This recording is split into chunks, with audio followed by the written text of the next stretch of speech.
All right. What was this, a Hello. broadcast? Yeah. Yes, this is a broadcast. You all are on a broadcast on YouTube. I do Friday live streams. Okay. And welcome everyone, whoever comes in. This is Renata. Hello. And we are somehow there's an echo in here. Um Kermon, You got to turn yours can down. you mute your or turn it down or something, Yeah. please? And thank you. Yeah, turn it down some. I think it was. I Uh, think we had another mic on. But can you hear me? Is it still echoing? yes. It is. I mean, no, it's I could hear you, but it's not echoing. Okay, All great. right. Well, welcome you two. We are going to be speaking pertaining to men's mental health, men's issues. And why are we doing this, you might ask? Because recently there have been several men that self-deleted because of different issues. Um, Actually, some we might not know for a while as to why they were having that thought of self deletion. However, what we're going to do is I'm going to go on ahead and ask some questions, just get the ball rolling or get the ball started and get the conversation started, because in this season, we definitely want to pay attention to things that are very important to us. And men, you all are very important to us. We might, as a people, we might, or as human beings, we might kind of put you all off to the back burner and be like, men, they're strong. They got it on their own. They could do their own thing. They're tough. Take it like a man. But nowadays we are seeing that that is the wrong aspect and the wrong way to treat this, and definitely the wrong way to treat men. So I have a few questions that I will be asking, if that's okay with you too. It's fine. Okay. I was supposed to have more on here, but you know the show must go on. So what I'm going to be asking, first question is, what is the difference between males and females from the start? And when I say that, I mean expectations and being relied on and for. Either one, just Well, just I will let Reverend McPayton go first, and then okay. No, you can go ahead. Go first. okay. Well, a lot of times when you're talking about the difference between male and females, you have to go back to the very beginning. Um, just from at birth, there's a lot that has to do with nature. There's a lot that has to do with nurture, and there's a lot that has to do with environment. And so, when you're talking about males in specifically, how we are, how we from nature, the different hormones, chemicals, testosterone, and different things that we have in our physical makeup and our physiology makes a difference, based on what females have. They have estrogen, and different hormones. Men basically have testosterone. So it's a lot of things that's natural that makes a difference, for males and what makes them male. After that, of course, we're talking about, there's nurture. How we're raised, how we're nurtured by our parents. A lot of that has to do with not only, how our parents brought us up, or what, but was there male in the home? Was there a father in the home? Was there a strong male presence if there wasn't a father? Or was the man raised in an environment that only had women, or that was only conducive to having women? That makes a big difference, because you never become to be a male or be a man unless you get to see a man. So it makes a difference if there's a man or that presence in the home. And sometimes it may not be a father, it could be a grandfather, it could be another relative. I was blessed that my male role model was my brother, older brother, who stepped up, took the place of a father. So he not only did he show me and teach me, but he modeled what real manhood is. And we can get more into that later. So a lot of it is, so we talked about nature, nurture, and environment. Also, it has to do with the environment that the man is raised in. If he's raised in an environment that is sometimes low income, there's a very criminal environment, boys will seem to gravitate to other boys or older men. If there's not a male in the household, they're going to gravitate to a male who may be out in the street, and it may be a male who's not teaching them the proper things of what a man really is. And of course, we know that being a man has a lot to do with character, and we know that character is who you are and whose you are when no one is watching.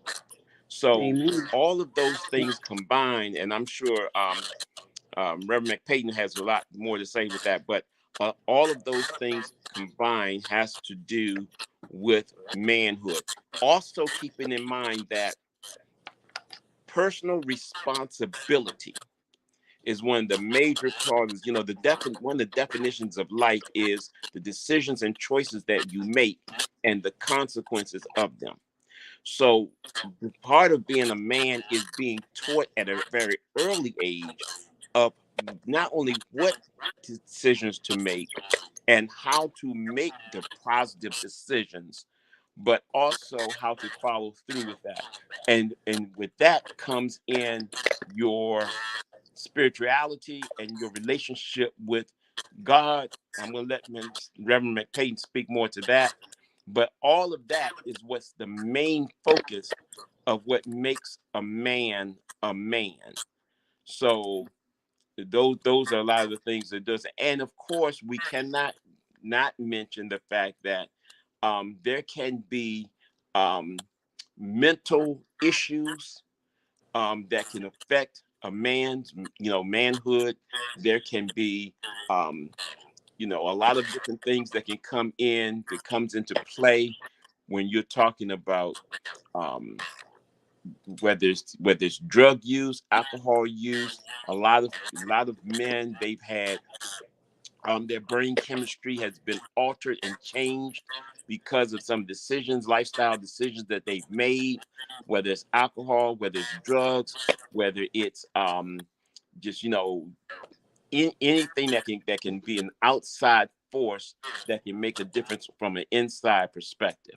So those I don't want to those stop things. you but I want to piggyback on or ask on that part. How do you think that we as people that are not males and some males deal with males and men with mental issues, mental health? Do you think that there is a different standard, and how do you feel about that personally? Well, I'll say this very quickly, and then I'm going to defer to Reverend McPayton, but I'll say this very quickly. Here's what I do know. I do know that starting out, a lot of men start out behind the 8 ball because of what their parents and what their parents did. If your mother was on drugs, if your father was on drugs, and you're born addicted to a drug or whatever, your brain chemistry has already been affected. So you start behind the 8 ball, okay? So there's a lot of things that can cause, your brain chemistry to be altered and to be changed. So that's one of the things I do know. And then of course the things that we do as lifestyle changes and what have you. But I'll defer the rest of that to Reverend McPayton. Okay. Reverend McPayton, can you hear me? Yes. I can hear you. I'm getting some feedback though.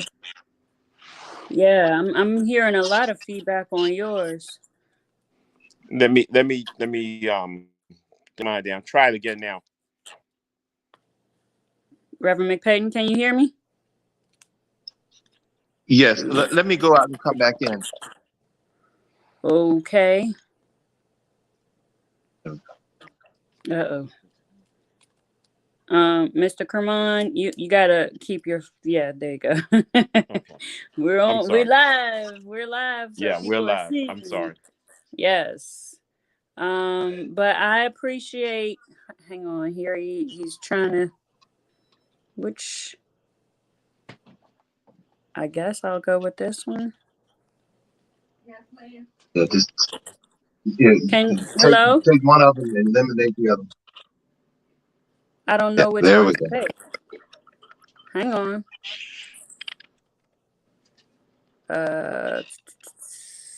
Remove. Okay, can you hear me? Okay, speak. I can hear you, but I think it's the feedback. Oh, okay. Oh man. I can hear you pretty. I can hear you okay. Let me just go out completely and come back. Okay. All right. Let me go out and come right back. All right. Hold on. Hang in. Hang in. Okay.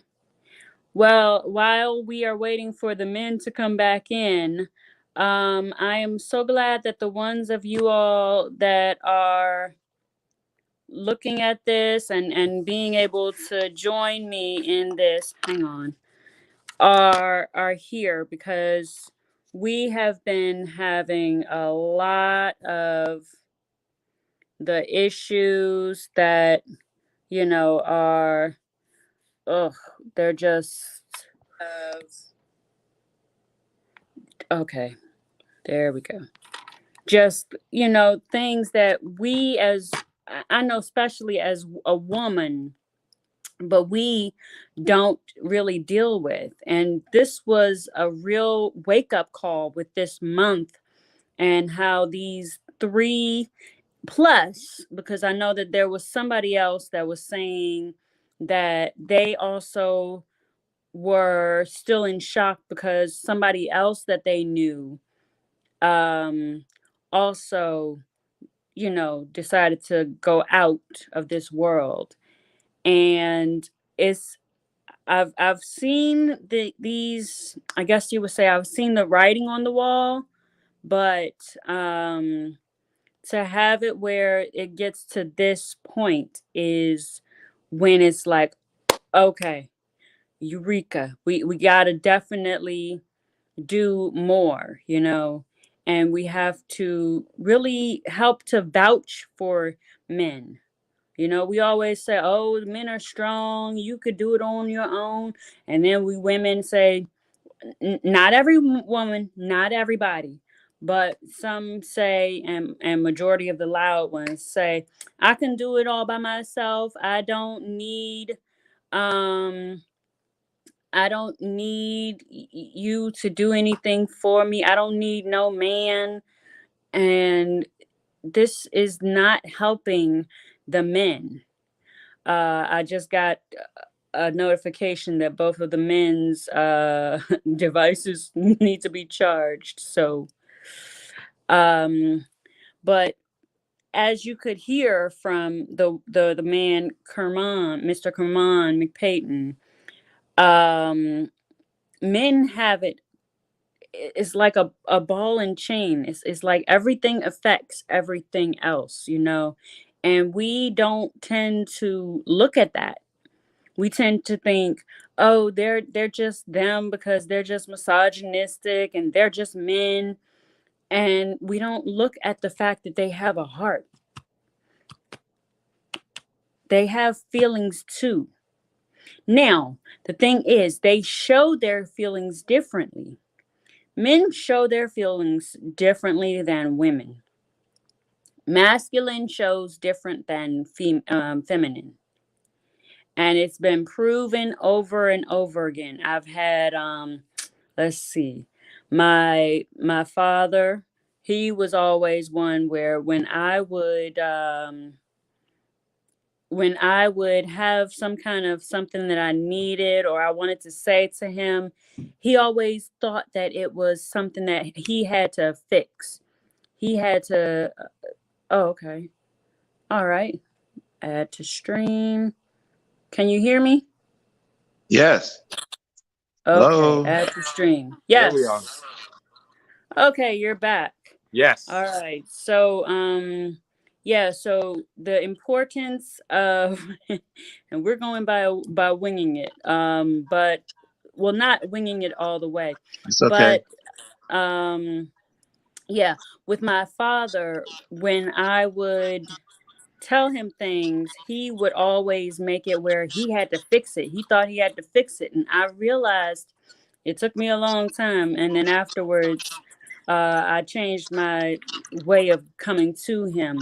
But I realized that he had this thought in his head that he had to fix everything. Meanwhile, I was like, I just wanted him to hear me.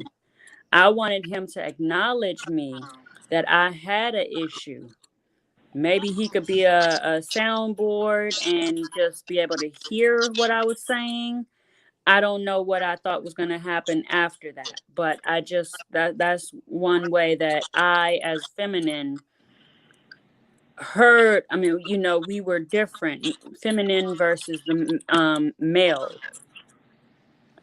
So that's one point that I was going to make. But since you all were able to get back on, okay, Reverend McPayton, how does it go with going from the start of male versus female through life via expectations and different things of that such?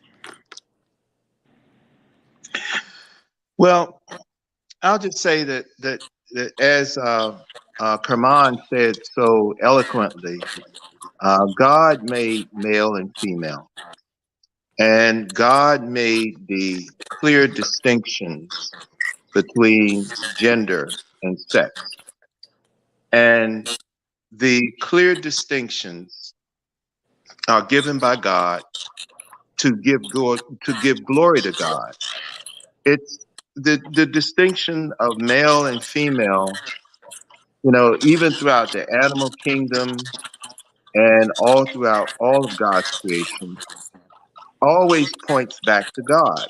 It always points to God. It points to God's ability to have diversity. And of course, the key design there is that God has unity in diversity. That's why marriage is such a beautiful institution that God has designed. And it's no wonder, and it's really no shock that the enemy of our souls would attack. He attacked marriage, which is God's design, and it shows God's glory. And then now the enemy is attacking gender of all types, because that shows God's diversity or unity in diversity. So, you know, I just see it as being, you know, male and female is scripturally sound, where God says it in Genesis chapter 2.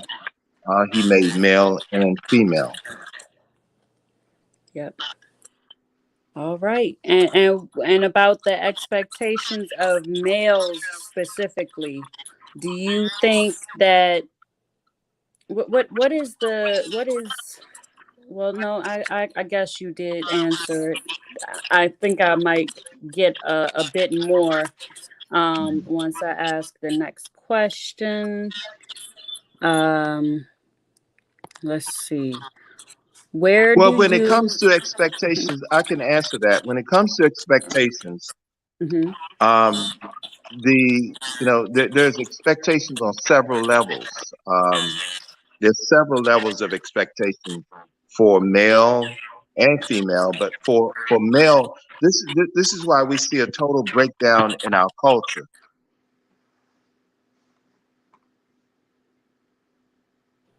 Okay. Hello? Yes. Yeah, I'm We see here. a total breakdown in our culture because the roles, when God designed sex or gender, male and female, and when God designed marriage and family, there's accountability. There are roles and accountabilities and responsibilities that go with those roles and positions. Do you think And that I'm sorry to break in. Do you think that the roles are interchangeable? Do you think that it goes 50-50? it And can't how be. does No, okay. the roles of gender identity cannot be 50-50, because if a man has to be truly a man all the way, 100%. Because if he is half man and half female and half male, we're going to have a problem. If he's a male for 1 minute, and this is where families have problems, and our culture has problems. When a man acts like a female, when he's supposed to have to wear the pants in the family. I mean, especially if he's married, his family, especially wife and children, they're expecting him to walk within those roles.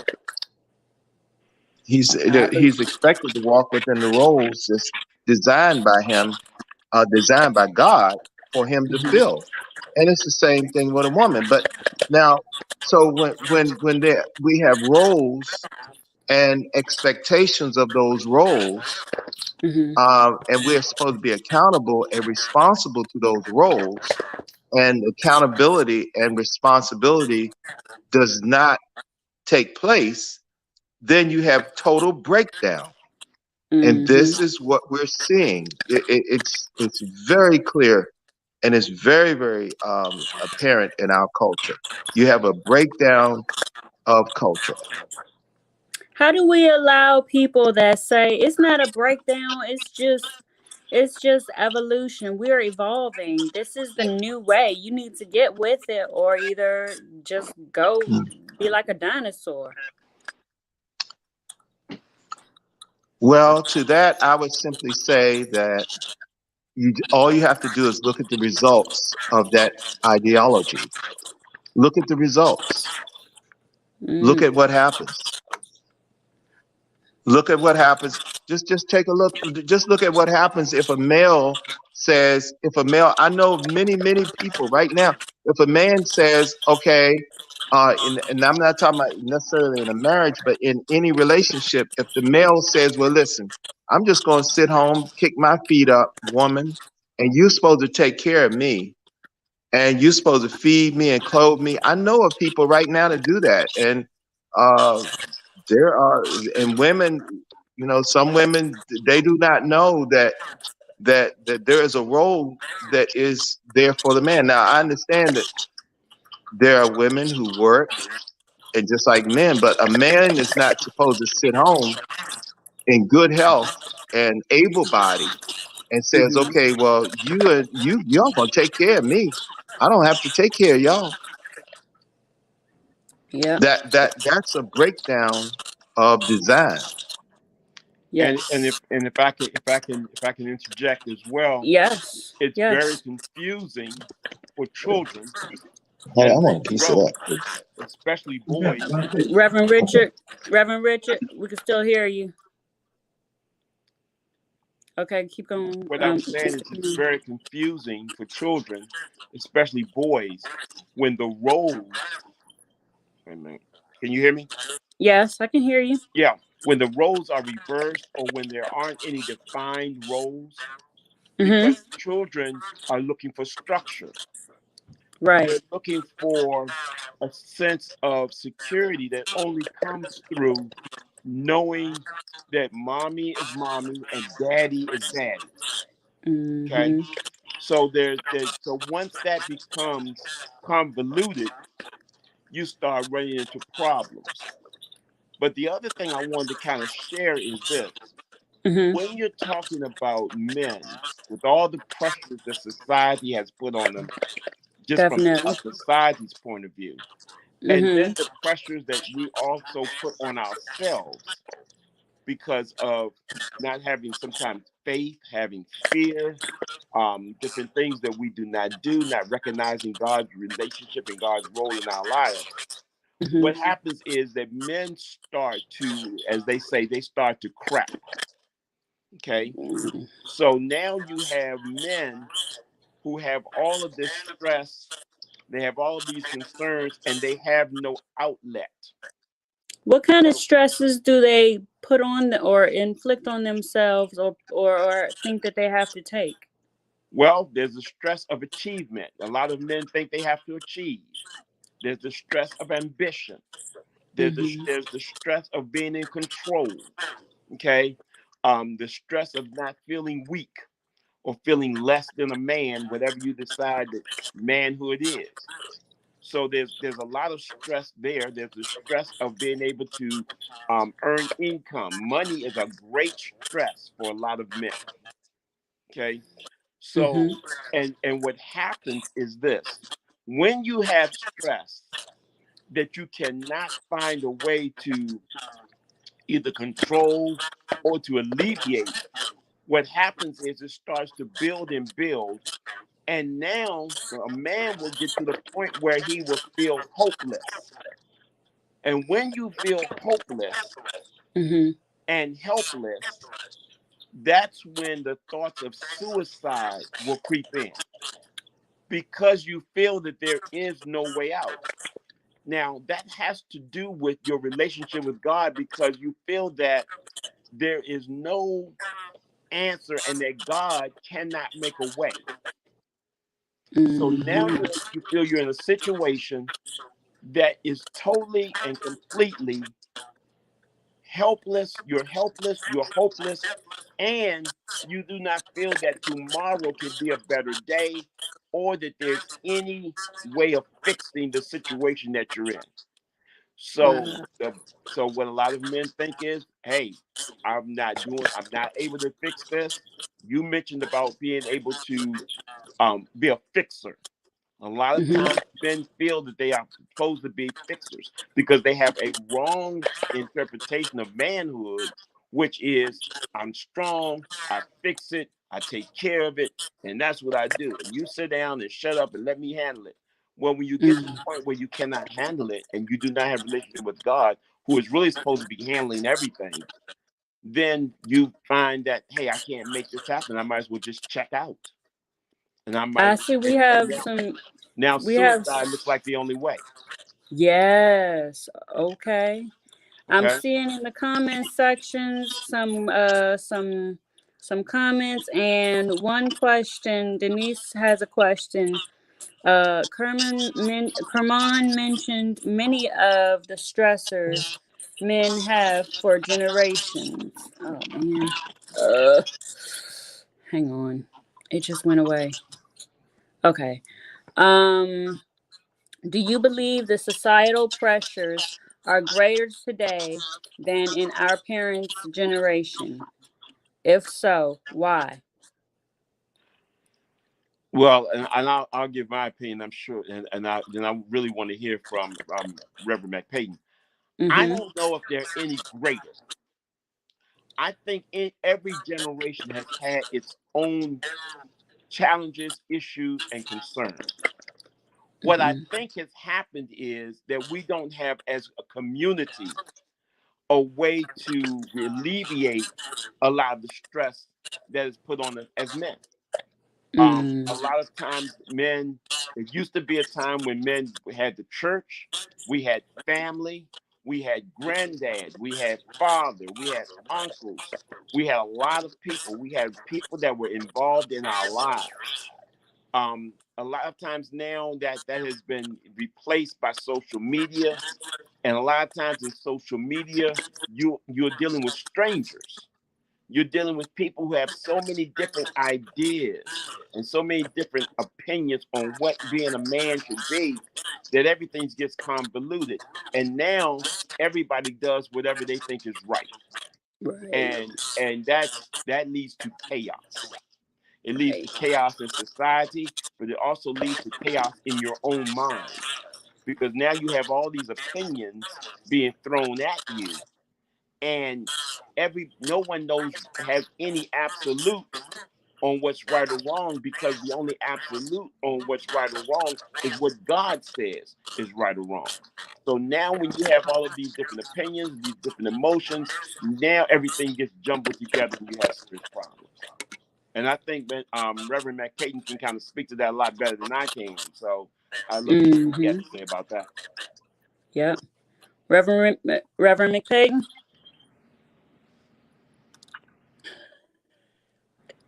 Yes.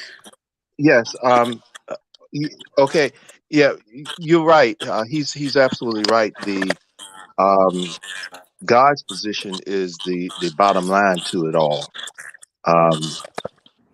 But I'm going to have to come right back. Could you give me a minute? Okay. You can go ahead with the show, and I'll be right Okay. back. Just make sure you mute yourself as well as taking off. Okay. All right. And if I may take one more step at this and stab at this. One of the things that we have to understand too with men is that a lot of times women really want men to be like them. We want us to understand and be like you, but we only want you to do it in certain phases. For example, a woman might want a man to go out and be a mover and a shaker, and he takes charge, and he's strong, and he does all this, and he makes the money, and he brings it home, and he's the man, and but yet when he comes home, she wants him to be understanding and soft, and you're supposed to just be loving and kind, and all of that's true. But some of that, when a man has not learned how to have those different facets of his personality, a lot of men they only have one speed. It's a go thing, and it's hard to go from that and then to come home and how to be loving and how to be nurturing to the children, loving to the wife, kind, and what have you. Because a lot of times we don't see that side of men when we're growing up. We don't see that in the rap music that we listen to, or in the reality shows that we watch, or in, when we were watching television, or we're dealing with just other people in our family. We just don't see that side. And we're taught in this, especially in the Black community, that that's weak and that's effeminate. And if you're not trying to be weak and effeminate, then we go all the way to the other extreme. So men go from one extreme to the other. They're either some very effeminate men who really do not have any idea of what it means to have biblical manhood. And then you have some men who are so strong and they're trying to be so, for lack of a better word, macho, that they have no sense of how to be loving, kind, or nurturing. And it takes both. People don't realize sometimes that when God created man, woman means wombed man. In the beginning, God called them Adam. Adam named her Eve. So God saw them as one. So when God created a woman, he created her to be a counterbalance for man. Someone who is his one of like kind, who comes alongside to help. When you take that out of context, you have problems. See, that's the thing. We got to figure out the part about help. A lot of people want to say, look, I can do all of this by myself. I don't need a man. And you were saying how some men They don't have that nurturing and loving, but they start off seeming like they have something. So I know we've heard you can't raise a man, you can't make a man. So how do we, as women, as feminine, deal with the man and help to to make it where the man feels safe to grow and become loving and nurturing? And to what point? Well, I think sometimes what we have to realize is that there's some things that we as human beings cannot do, and we have to get that over to the Lord. You know, a lot of what happens in, especially in relationships, and a lot of what happens with men is because of the decisions and choices that we make. We have to be very careful who we align ourselves with. When it comes to relationships, we have to be very careful about who we choose to be the father of our children. You know, it's Yeah. one thing that you have a person that you like, and I like this guy, but is Mhm. he father material? Is he a man Yes. after God's own heart? Is he a Mhm. man who can be loving, kind, without feeling that he's losing his masculinity? And those are things that we're not taught. Women, especially, are not taught on how to look for a man, what to look for in a man. So it's more than just the muscles, it's more than just the machismo, or he makes me feel tingly and all of that. It has to start with, what is his relationship with God? What is his passion for living a life that's pleasing to God? What is his character, which is, who is he and whose is he when no one's watching? Right. You had That said takes that before. and You that want takes to time. what since you had said that before, expound on that, who's and who's watching, because a lot of people might be like, men especially, but people in general might be like, nobody's watching me, like, stop. No, don't even tell me that. I'm gonna do what I want to do because I'm grown and I can make my own decisions. Even my parents didn't make any decisions for me, and I'm not in their house. Well, here is the problem. Mm-hmm. No matter how grown you are or how grown you think you are, there is always limits to what you can do in life. Okay, now the truth is, yes, you can do anything that you want to do. Mm-hmm. That's not the issue. The issue is, what are the consequences of what you do? And how do those consequences not only affect you, but affect everyone around you, affect the coming generations that's coming behind you? How does it affect your spouse? How does it affect your children? Yeah, we know God has given you free will. He's given you the ability to make whatever decisions you want to make. But one thing you have to remember always is, just because you can doesn't mean you should. Wow. There's a lot of things that we have to be and do to put limits. Otherwise, if you have no limits on your life, if you have no limits, I just do whatever I want to do, that is the definition of chaos. Ooh, And chaos. when the more people that you have do that, the larger the chaos will be. So that's why in the Bible, it got to the point where everyone did what was right in their own eyes. The Mm. whole world became chaotic. Ooh, It yes. started with individual people. So nowadays, Mm-hmm. it can start with an individual person, father or male, in a house. And that one father can cause their whole house to be chaotic, Mm-hmm. depending on how he treats the wife, the children. And always keep this in mind. What children really want to see, if you really want to see a male, what a Mm-hmm. male needs to see is his father loving his mother. Yes, that's a lot of the reason. I mean, well, that's a lot of what I wind up hearing, that that goes in well, does not go in the man's favor.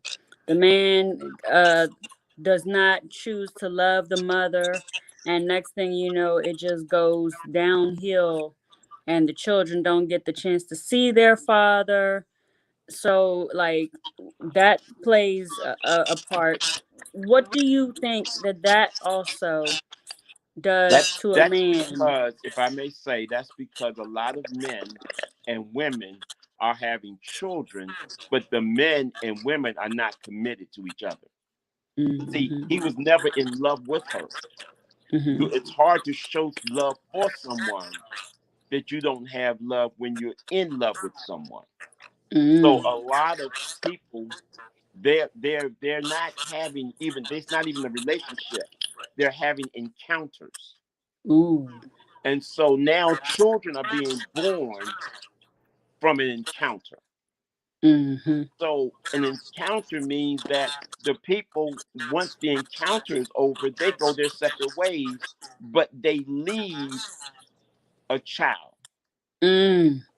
And now you have a child who is being, who's an innocent bystander, so to speak, of this encounter. Mm. So understanding that marriage and relationships and life really is a relay race. It's all about how you hand off the baton. Hmm. Well, if you drop the baton Ooh.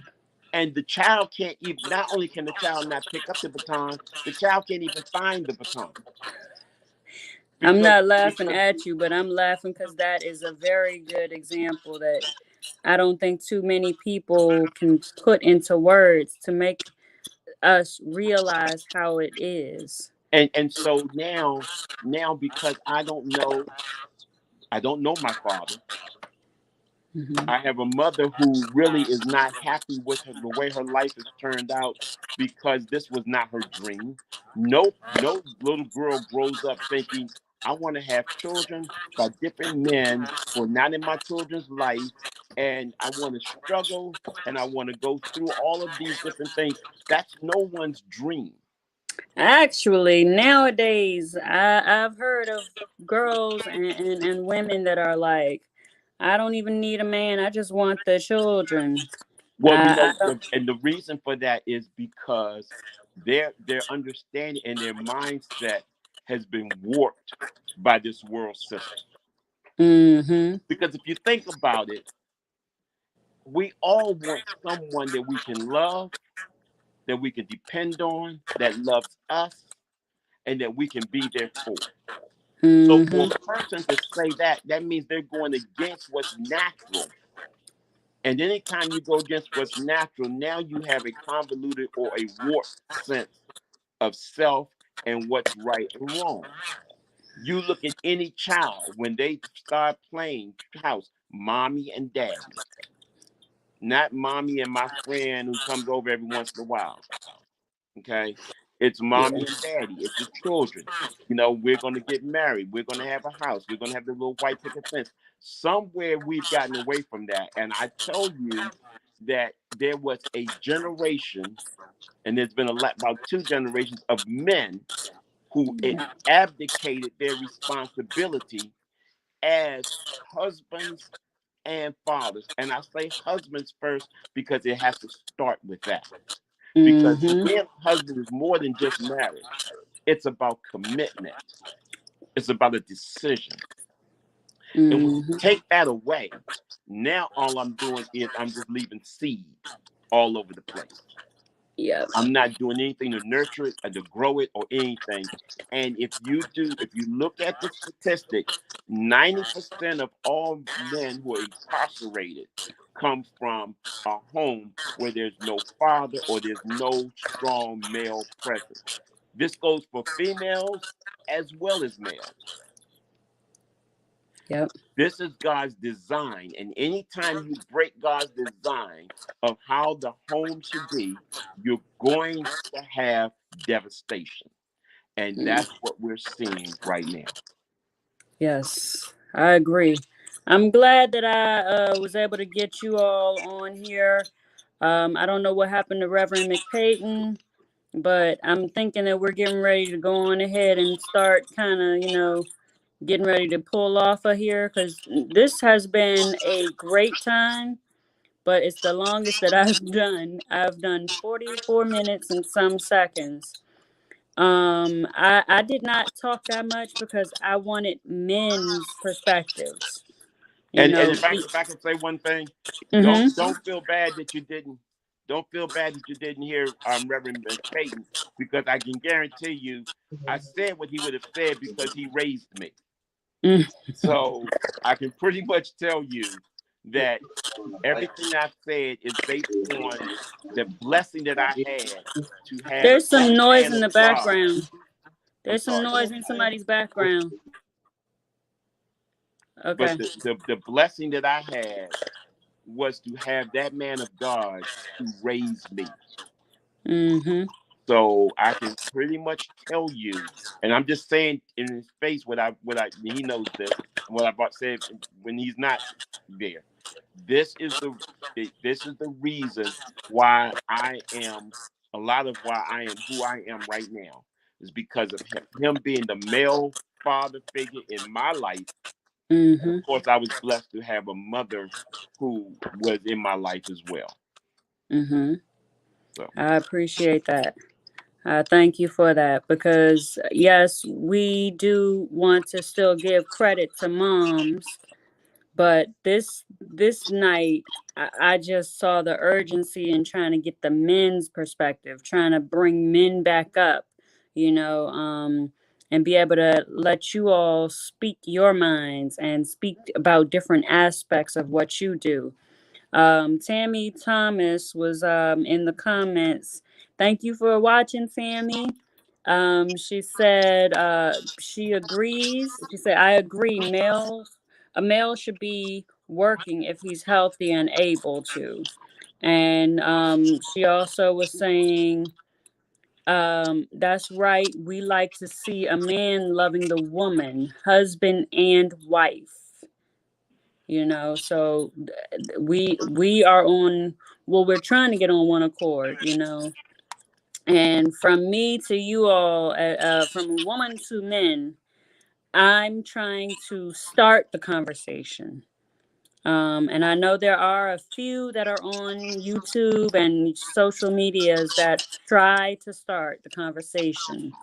You know, no malice, no ill intent, just trying to get this rolling, because if we can't even halfway speak, it's going to only lead to the downfall. So I appreciate both of you all for taking your time on this Friday, Friday night, or this Friday evening, and being able to come on here and help me to start this conversation. So yeah, that being said, that's you all really answered a lot of questions inside of one, or like two questions or three questions, and I appreciate that. So All right. with that being said, yeah, this is the end, and I thank those that watched this live stream. Do you men have anything to say? Well, I'll just close by saying this. You know, Hmm. God God has a design and He has a plan, and it's not to hurt people, but it's to help people. God's plan is always not to hurt, but it's always to help and to make things better, not to make things worse.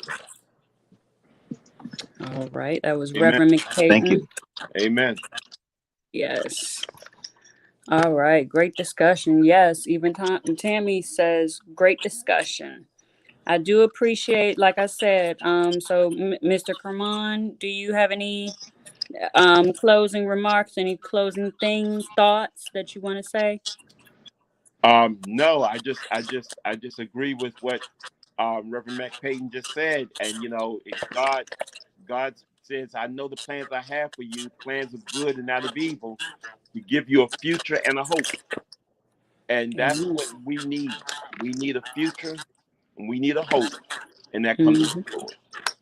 Yes, and that's why I'm on here, hoping that we can be able to bring ourselves together and build our future back up, because it's a lot. But yeah, So on that note, this is the end, and thank you, Reverend Richard McPayton and Mr. Kermon McPayton. And so to everyone else, you all have a great Friday, and I will be back on next Friday. All right. Thank you. Bye-bye. Bye-bye.